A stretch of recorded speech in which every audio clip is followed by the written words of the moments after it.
In the dead of night, inside a dimly lit room filled with screens, an unknown figure sat hunched over a keyboard. The world knew him only as Satoshi Nakamato, the secret creator of Bitcoin. Satoshi had a dream: to build a new kind of money, free from banks and governments, open to everyone. It was 2008, and the world was in chaos. Banks were failing, people were losing their money, and trust in the financial system was at an all-time low. Satoshi decided it was time for a change. He released Bitcoin, a new digital currency that could work without banks or any central authority. It was the start of a financial revolution. When Bitcoin first launched in 2009, it was worth nothing, just a few cents per coin. It was mined by tech enthusiasts using their computers, solving complex puzzles that helped keep the Bitcoin network running. This process was called mining, but it wasn't like digging for gold in the ground. Instead, it was done on computers, and the reward was new Bitcoins. Bitcoin worked on a system called the blockchain, a public record of every transaction ever made. Think of the blockchain like a big book where every page is filled with records of Bitcoin transactions. Once something is written on this page, it can never be erased or changed. This system made Bitcoin safe and trustworthy because everyone could see what was happening, and no one could cheat. As more people started to hear about Bitcoin, they became interested in mining.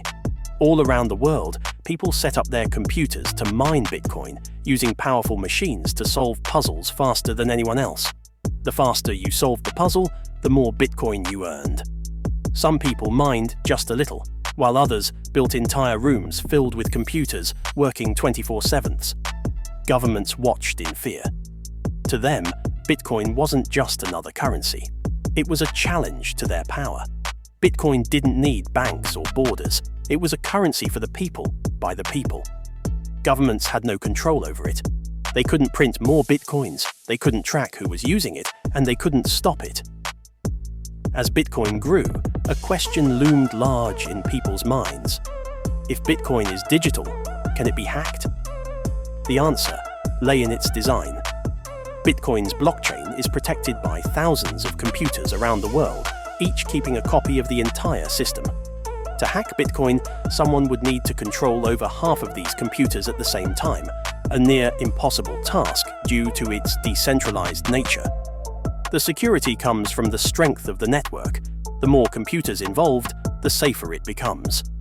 While exchanges where people trade Bitcoin can be hacked, the Bitcoin network itself has never been broken. The crackdown began. Countries tried to ban Bitcoin or make it illegal, saying it was used for crime and dangerous to the economy. But the more they tried to stop it, the stronger Bitcoin became. It was like fighting a shadow, something they couldn't touch. Rumors spread that Satoshi Nakamato was still out there, watching his creation grow.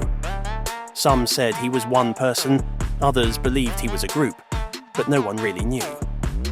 What they did know was that Bitcoin had become a symbol of freedom, a way to take control back from the powerful.